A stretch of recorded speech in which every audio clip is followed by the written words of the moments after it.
Because before we even get to existential, I feel like there could be just so many Brave New World type of situations. You mentioned sort of the term behavioral drift.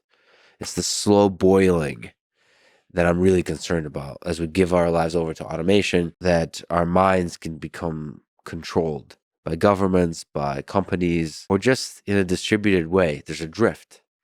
Some aspect of our human nature gives ourselves over to the control of AI systems, and they, in an unintended way, just control how we think. Maybe there'll be a herd-like mentality in how we think, which will kill all creativity and exploration of ideas, the diversity of ideas, or much worse. So it's true. It's true.